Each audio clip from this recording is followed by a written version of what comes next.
Welcome everyone to Train Tuesday. I'm your host Jim Wigan with Athearn. So glad to have you on board tonight. If you're catching us on the live stream, welcome.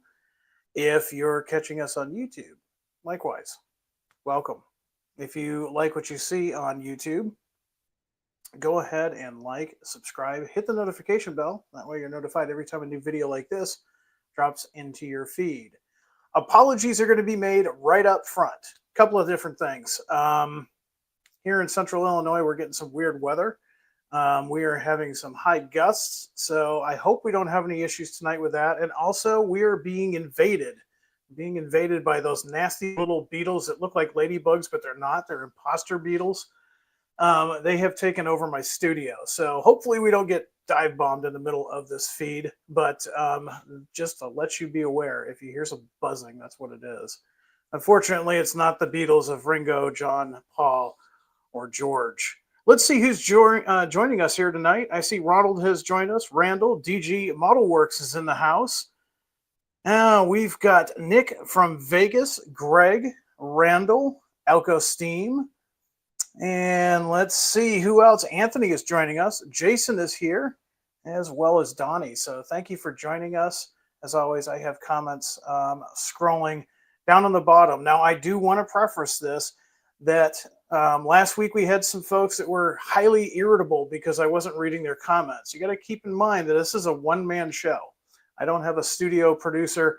I don't have somebody in the background hitting buttons and doing different camera angles. What you see is what you get. This is something that we started pretty simply back during the pandemic and has grown to this. So keep in mind when I am doing the presentation, I don't always see what's going on scrolling to my left, just down off the screen. So if you do have a question, do me a favor, do us both a favor, ask that question towards the end of the presentation. I will try to answer as many as possible, but I also want to keep the videos short since a lot of folks just want to see what Athearn is up to. One more round of shout outs and let's move on. I see Andre has joined us. John, Mr. Woods, you should be happy. It's all N-Scale tonight. John says same thing. Great to see N-Scale in the show. Rio, the Panda Conductor, wants to know how my day's been. Well, that made me smile, Rio, the Panda Conductor. We've got Josh, Ronald, Harold, Ectodocius, and Caboose 1973. So thank you for joining us on the live feed. We've got about 81 folks here on board. We're going to be talking N-Scale. I'm going to be talking about something that I model, and hopefully you do as well. And you're going to be excited about some of these new improvements we've done to our N-Scale models, as well as a brand new model that we've not offered in N-Scale before. One thing I do want to say about N-Scale, we get a lot of folks on social media. Every time we post something, it's almost a knee-jerk reaction that the first comment is it an N-Scale? Sometimes it is, sometimes it isn't.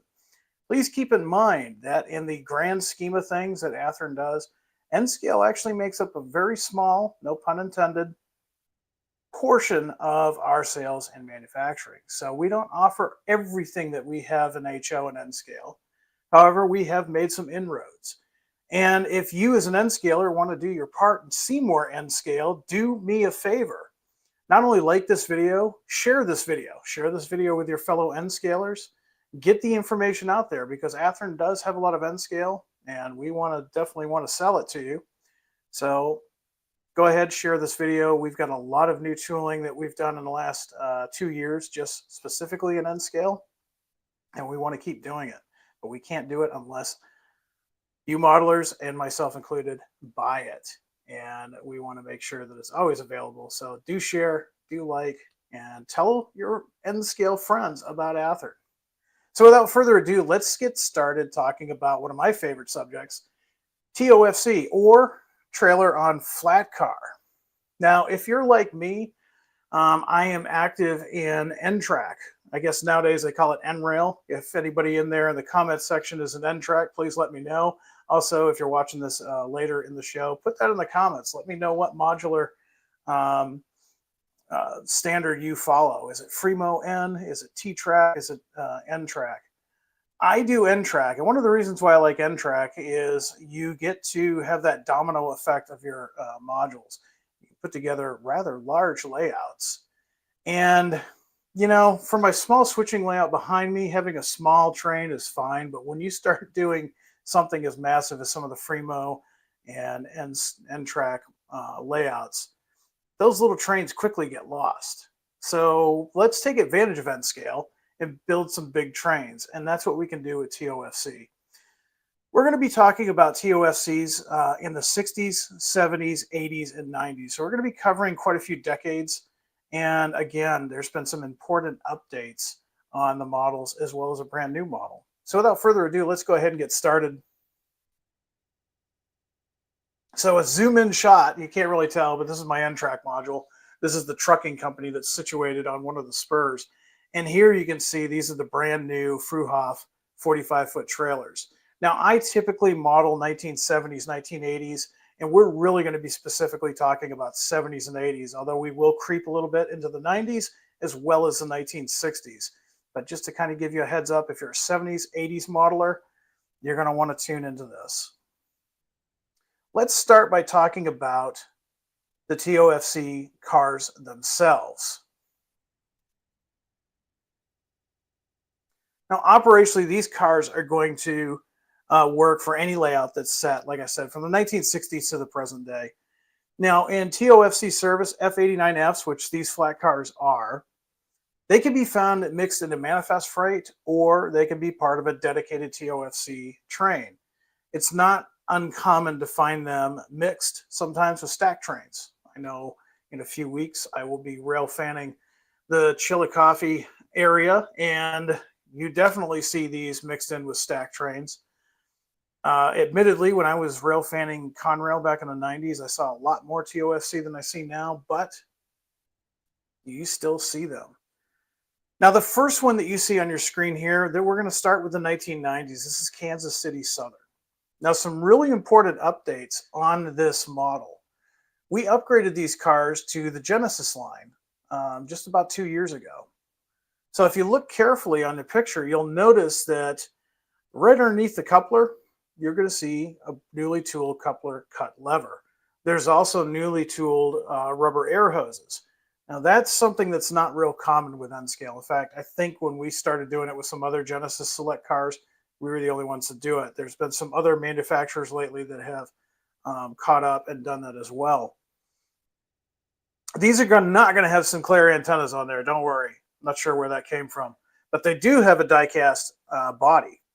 And one of the nice things about N-Scale is, as small as it is, one of the problems you have is weight. These have a die-cast frame, so therefore they track nicer. They have all of their center of gravity towards the wheels where you want it.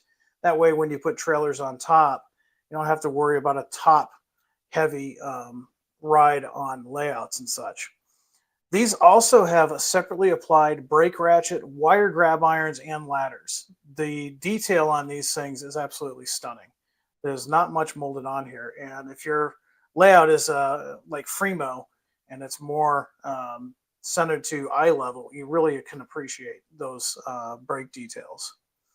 Now, these are going to include both raised and lowered hitches. When you get these models, doesn't matter if you just get the flat cars or you get the flat cars with the trailers, they're going to include raised and lowered hitches. Obviously, you wouldn't see them empty on the road like this with the hitches raised. You would normally see them lowered. Can't really see it behind me, but I've got one of my trailers on there with the hitch in the lowered position. And of course, like I said, all of that wire formed brake detail. Now, these two are just the freight cars themselves. These do not include the trailers. We're going to talk about those later in the program. Now, everything that I'm talking about too, you can view on our website. Just go to the down below into the description and select the link, and it will take you directly to the PDF of all the cars that are available and what their errors are. So we've got two Kansas City Southern 1990s era. Going into the 1980s, we've got these Southern Pacific. Again, these come with both raised and lowered hitches. They're going to have all those same details that we talked about with the previous car. Going all the way back to the brown era of trailer train. Remember, trailer train came out in 1955. They kept this mineral red brown color right up until 1970. So if you're modeling the 1960s into the 70s, you're going to want to add a few of these to your fleet. Now, just because they changed the color in 1970 doesn't mean that overnight these were gone. There's probably some evidence out there of them being used much later in their lives in their original brown paint. But we're going to offer two different road numbers for the pre-1970s era trailer train. One nice thing about these two that you're going to want to know is these not only include raised and lowered trailer hitches, but they also are going to include ACI labels that you can attach to cars. Now, I looked at these, and it's going to take a little bit of modeling. You're going to have to drill number 80 hole into the side of the car in the appropriate place of the car to add those ACIs. And trust me, if you're my age, you're going to need some type of optical help. A steady hand with some tweezers, and I suggest using something like Eileen's tacky cement that can be found at any craft store. That works great with these. Then lastly, we've got modern TTX. This is a 1980s version. Of course, like I said, 1970 TTX changed their color to more of this mustard yellow. And we're going to offer two road numbers for this as well. Again, lowered and raised trailer hitches. And this one too, even though it's a 1980s version, we did include ACI labels for you. So if you wanted to backdate them a little bit, you could. Now moving on to the Fruehauf 45-foot trailers. So a little bit of background, we've talked about this in the past. 1957, the 40-foot trailer was pretty much standard and was legal in all 50 states of the United States. 40-foot trailers could be seen everywhere throughout the late 1950s into the 60s and into the 70s.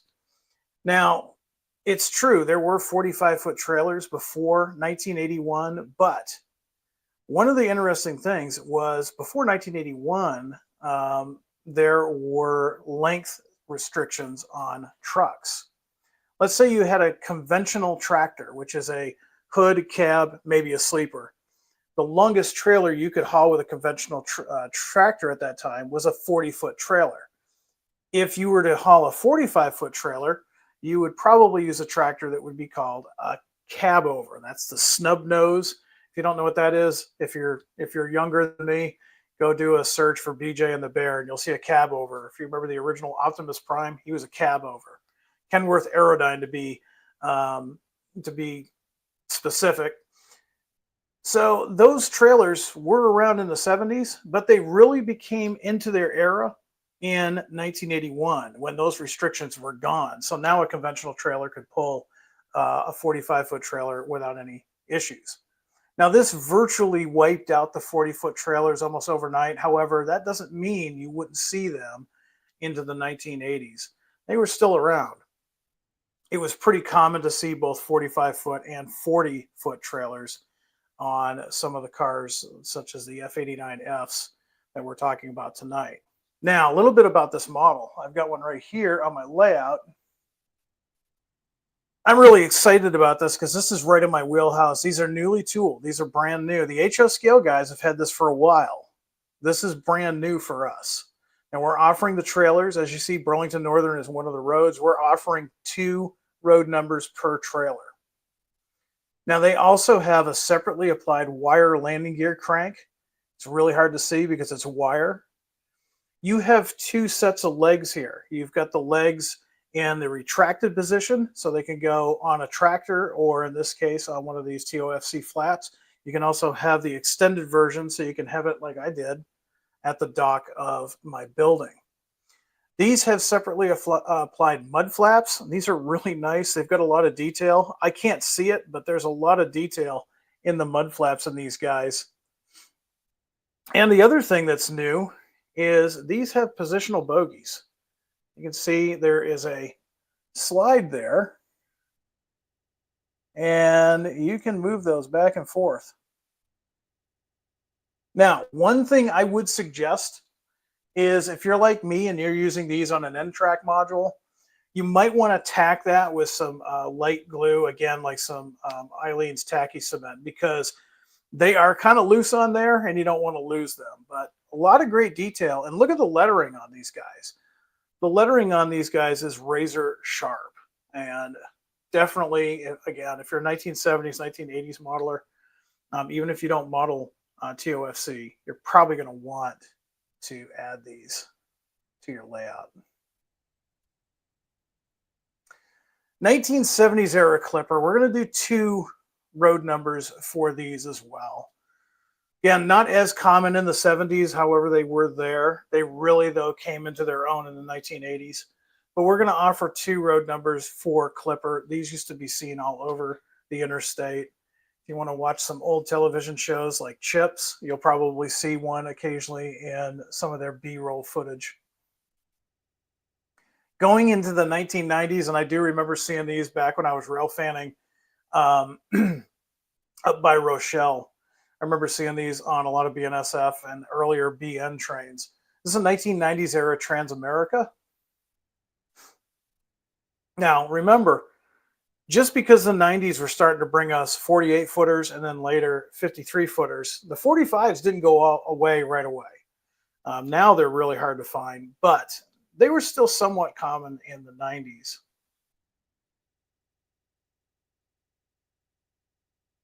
And then last but not least, we've got Extra Lease. This is a 1980s trailer.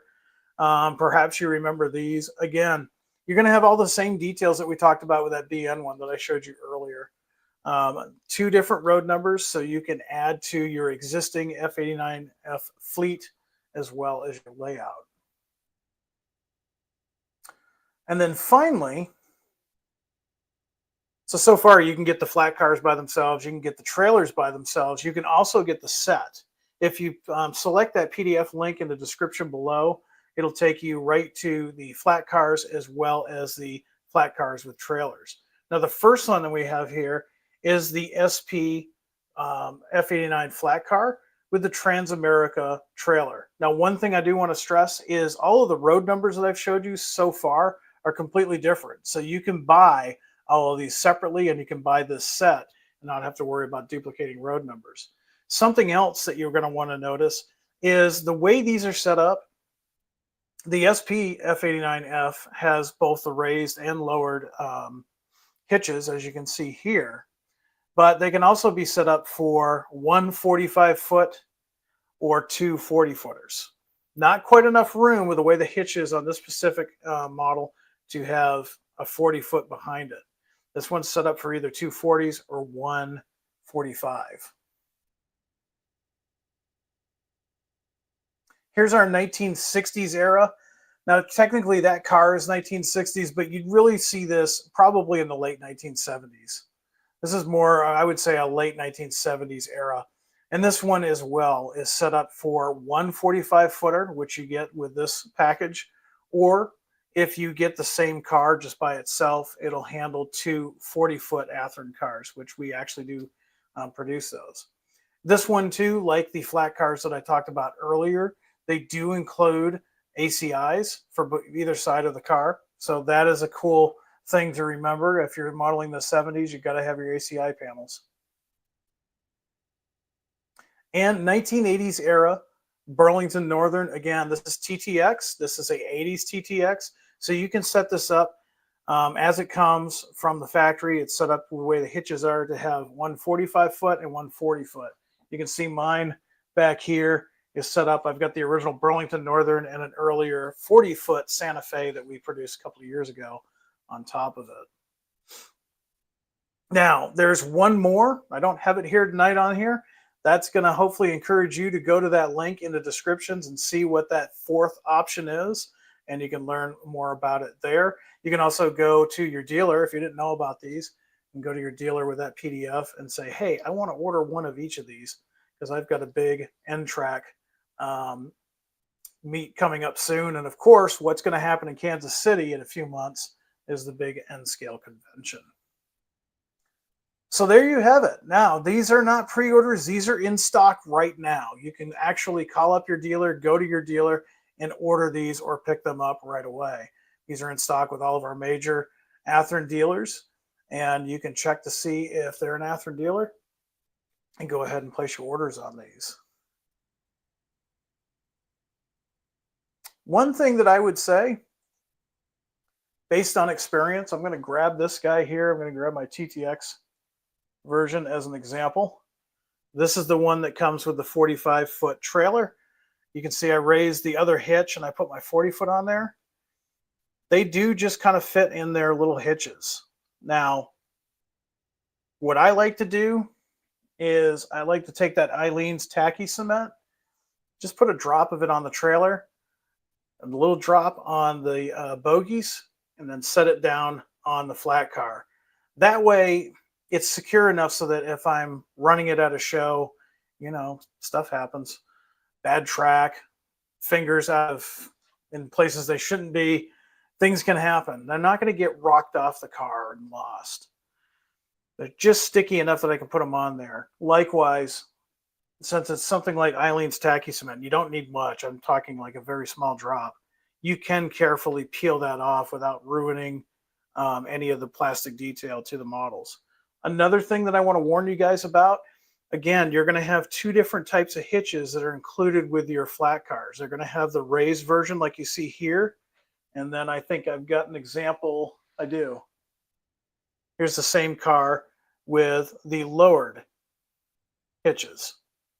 There's two pins on each one of those parts, both the raised and the lowered hitches. There's two receiving pins. There's only one way they can go. They're orientated so they only go in the correct position.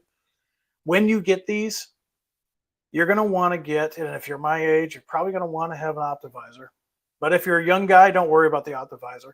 Get you a set of fine modeling needle nose tweezers and carefully pull that up. From the factory, they do have an adhesive sticky on here, but they're not like CA or anything like that. They will release. Just be really careful with that. Use your tweezers to just kind of carefully pry that out and then put in the hitch of your choice. So again, there's your lowered versions.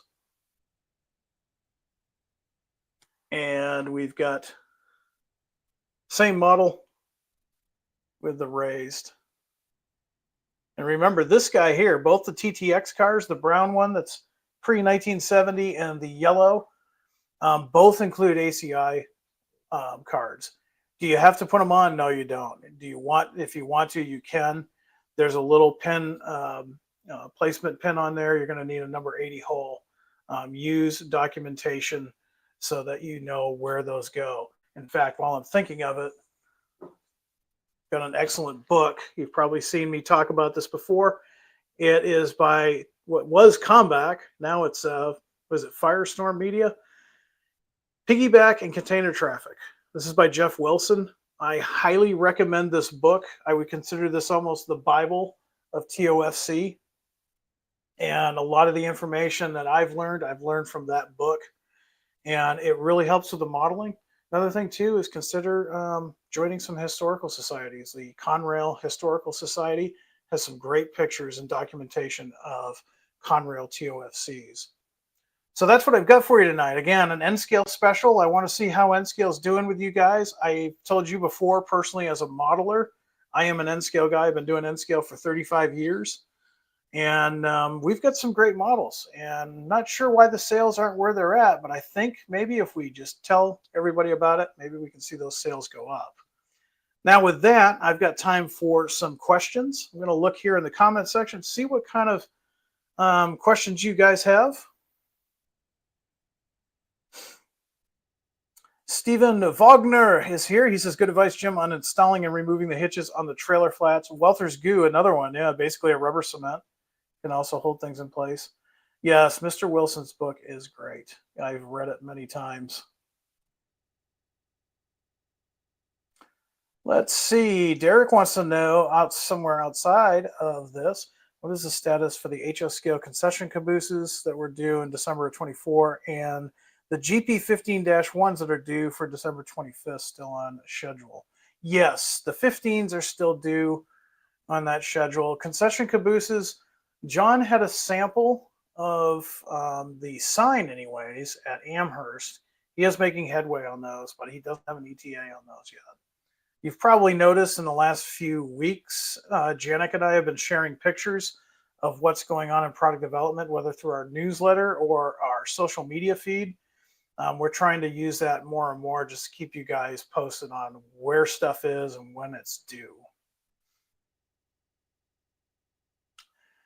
Yes, Jason, I actually did know this, but nobody else might know this, so I'm going to put this up there. Where is it, Jason? There you are. Hey, Jim, did you know that Vermont Rail had the third largest trailer fleet in the heyday of TOFC? I did know that. Did you? It was really odd for me when I was a resident of Illinois to be in Rochelle and to see Vermont Rail trailers go by on flat cars. This was back in the late 90s. Yeah, they actually had the third largest fleet. Also, Boston and Maine actually had a piggyback station in Manchester, New Hampshire. They started to move some TOFCs through there, and things were starting to go really well. And then Guilford happened. I'm sure there's more to it than just that, but that's my recognition based on my memory. Let's see, Nathan Pope, I see your comments daily. Please use the Athearn product suggestions email, and that is Athearn-product suggestions at athearn.com. You don't need to spam us. You don't need to comment on every video like that. We appreciate your watching, but if you want new stuff, use that email. Stephanie wants to know, are the F59 PHIs on the water yet? How many engines are usually produced in a production run? That's a good question.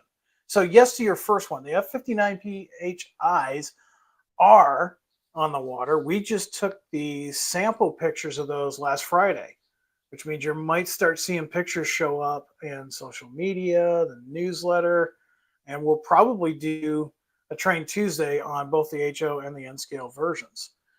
Now, to your second question, how many are produced? It just depends. A lot of folks don't like pre-ordering because they just want to pick it up whenever. Unfortunately, you've got to realize that we've changed a lot in the last 20 years. A lot of the models that we offer, including these little F89s and the trailers that go on them, are custom built. It's no different than some folks would have done with brass or even a custom painter in their club back in the 70s and 80s. They're built to order. So that question can be answered as depends on how many are pre-ordered. Now, of course, we do have minimums, and every time we don't meet those minimums, we have to cancel those because they're just not cost effective for us to produce.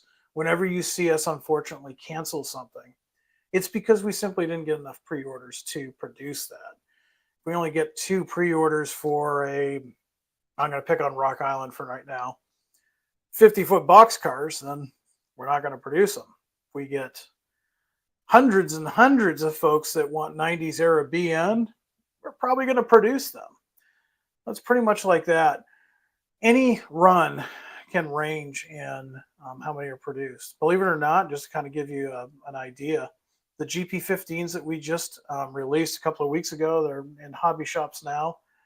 I thought the Rock Island Rail would be the most popular one out of the bunch, and it wasn't. Believe it or not, the legendary liveries, Denver and Rio Grande, one that never existed, outsold out all the other ones almost combined, which I thought was amazing. Let's see what else we've got for questions here. Sid wants to know, are the NSC 6400 still on track for February 26th? I hope so. I haven't heard contrary to that. I know that's another project John's working on. It's not technically my era, but I'm probably going to pick some of those up. Those are really cool cars. We announced those, almost 2 years ago. So hopefully we can do that.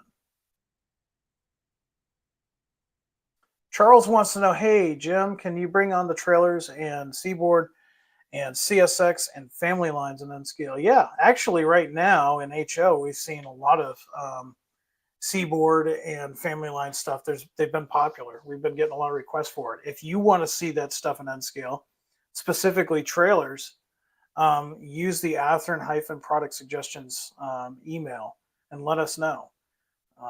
We don't always just copy the HO scale, but most of the time we'll use the same artwork in the HO versions for the end, which, by the way, the HO guys out there, everything I showed you tonight is also going to be available in HO. So that's the 45-foot trailers as well as the F89-F flat cars.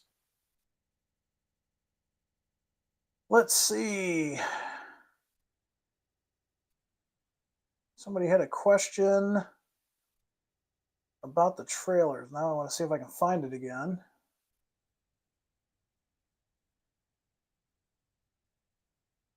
I hate it when I lose a question like that because it looked like a really good question.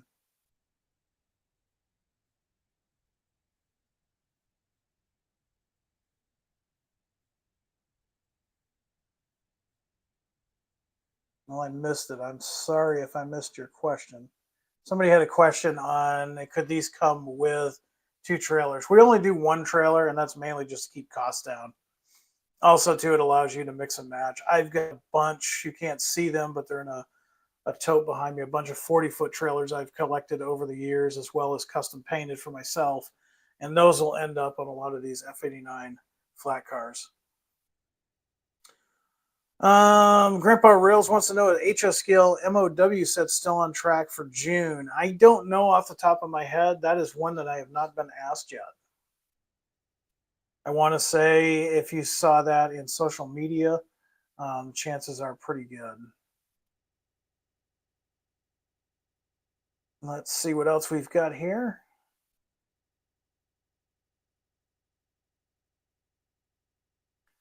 So Kyle, I'm going to pick on you for a second. Kyle says, I used to hate pre-ordering and be the person that waited to get the models whenever I could. Now the models are seemingly becoming harder to get.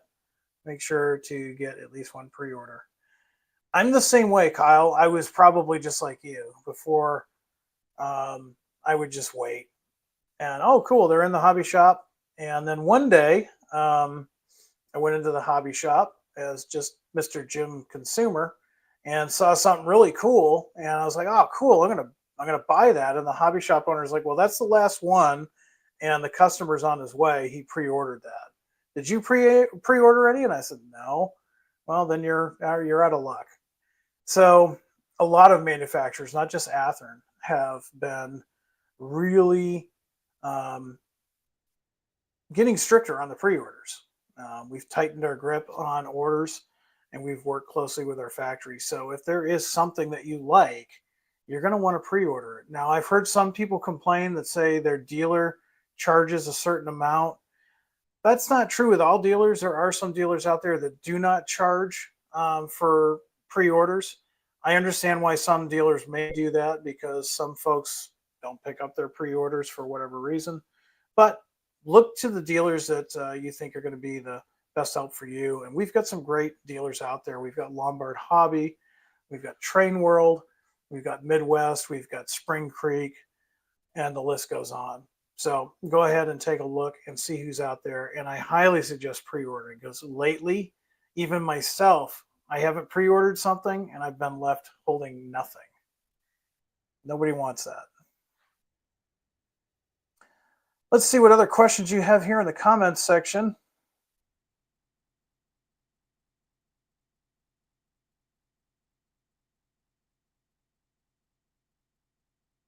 Benjamin, no, but I'm thinking you're probably asking the same thing that I ask every time about those. Unless it's something else. If it's something else, Benjamin, let me know. Or just post it again. The one and only famous Tony Cook has joined us. I feel honored. Tony Cook says loves his Rio Grande baby tunnel motor GP15T. That tells me that if you are a subscriber of Model Railroad News, you're probably going to see it real soon. If you're not, I highly suggest Model Railroad News. How do I keep up with all of the industry news? It is crazy. Everybody. There's a lot of great manufacturers out there. I mean, yes, we're competitors, but at the end of the day, you, the consumer, are the winner. Because Athearn can't make all of the locomotives and all of the box cars and all of the freight cars and passenger cars. Our competitors fill in the blanks. So how do you keep up with all that? Model Railroad News is a great resource for that. Each month, in-depth reviews on a range of models, everything from freight cars to locomotives to kits to even books and videos are covered in Model Railroad news. So go ahead and check that out. You won't regret it, and it's the best way to stay on top of everything. Benjamin says, no, it's something else. Okay, Benjamin, I will look. I'm sorry I missed that earlier. Tom wants to know if the Rock Island Blue Jeeps are getting close. I think so. I want to say the end of this year, beginning of next year. I don't know. We'll see. Let's see what else we've got here. Where are the California car samples? There he is. Man, I hope soon. I know John was talking to me about some painted samples that he was hoping to receive soon. He did tell me that as soon as he's got those, he's going to snap some pictures so I can share it on social media. We should be getting close. We got over the hump. I know it's been many years since we announced those. We had a lot of challenges, a lot of unforeseen challenges. And John assured everybody at Amherst that we've overcome those challenges with our, and not only that, but with our partners at Soundtracks. And in the next few days, hopefully we might see a video on some surfliners. We'll have to see. Benjamin says he would do rail fanning with me. I'm honored. I don't know if he'd really want to do that or not.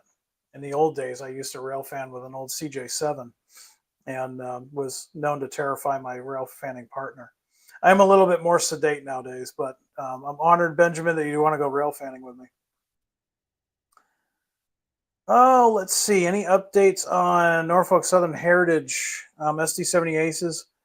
So there's a couple of SD70s. I don't know if I've talked about it in the program or not, but there is some tooling that we're doing, some updating. So there is going to be some delays if you're waiting for some SD70 Aces. What kind of delays? I don't know exactly how long. I just know that there were some refinements that we wanted to do, and the product development team has been hard at work on that. Legendary liveries and N scale would be nice. We do those. We do those as well. We do them in HL. We do them in N scale. So keep watching.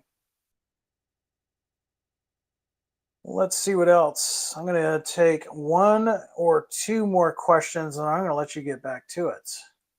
Hopefully do some model railroading.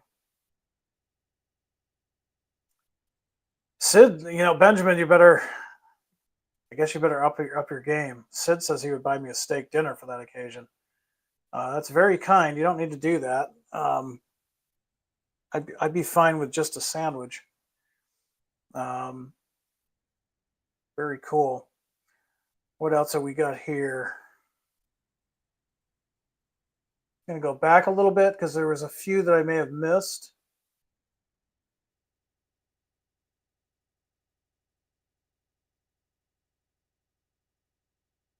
Here's a good question from BN Green, 1970. So speaking of HO, any idea on how the CA11s are doing? That's another project that I know John is knee deep in. He actually showed the N scale version, which I know doesn't help you at all, at Amherst. The HO ones are progressing, but I don't have an ETA for you, unfortunately. Mike, I've got an answer for you. Are the NP15 AC switchers still on track for delivery later this month? Yeah, if we're lucky, we would see them right at the end of this month. Friday, we took pictures of production samples for our website and for our other marketing needs. So I'm not sure which one you ordered, but they should be here at the earliest end of this month. I would say, depending on how shipping goes, probably the beginning of April. So if you pre-ordered one of those, you will be a happy man come April.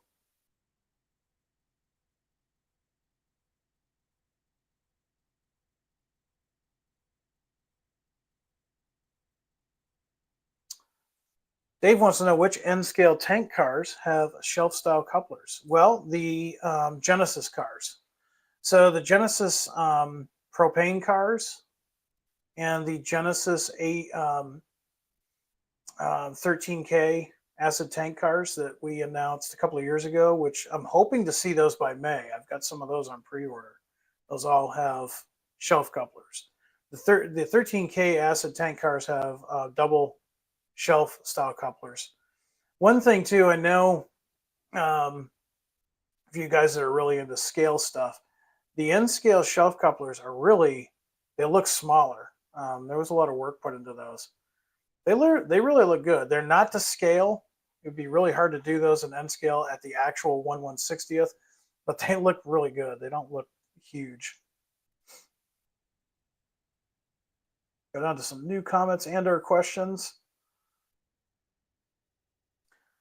Texas SoCal Productions, HO or N scale? Well, if that's a question for the audience, I'll let the audience answer. Tonight, what we talked about was primarily N scale, but HO scale, guys, if you like the F89-F flat cars and the 45-foot trailers, you've already had those for a couple of years. And those are going to be here as well.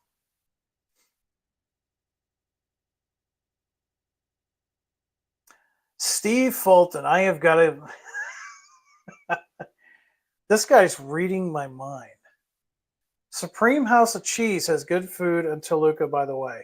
So, Steve, it's funny you say that. In a few weeks, I'm going to be partaking of an annual tradition I've had with a good friend of mine for 20 years, and it's called Good Friday Great Rail Fanning. Typically, both me and my friend would take Friday off, and we would rail fan. In the earlier days, we were rail fanning the CNI of the BNSF, former CB&Q. When I moved to Central Illinois, we moved that to the Transcon. And because of our proximity, we always started our rail fanning at 5 a.m. In Toluca. And we, ironically enough, we have our breakfast there every year. It's been a tradition for well over 13, 14 years. So it's funny you say that, Steve.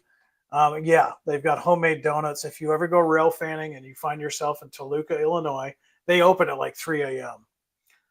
They have homemade breakfast. And it's also a good spot as a rail fan, you know, we like to stock up on drinks and snacks and things of that nature. It's basically like an old general store. They've got a little bit of everything, and you can stock up there.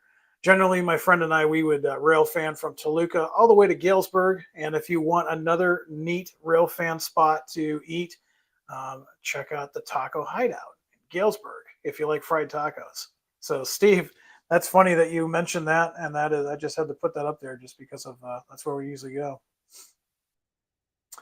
Steve says, go further east, milepost 96. I work at the Deere dealership. I know right where that is. That is cool. Small world.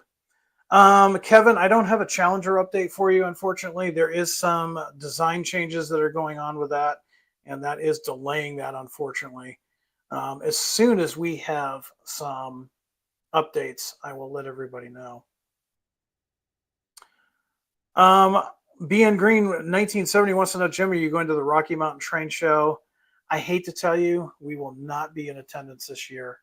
I was looking forward to it, but unfortunately, for reasons I can't get into, we are not going to be at that show. However, we are planning on being in Nebraska July 4th weekend for the 25th anniversary of Spring Creek. Spring Creek is going to hold their biannual show, and they are holding it on my favorite holiday, 4th of July weekend.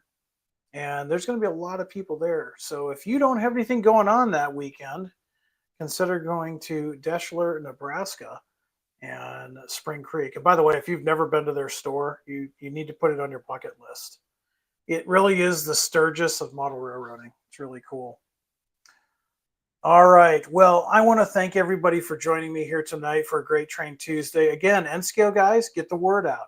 If your fellow N-Scale guys are not watching Athearn, share this video. Tell them to like the video.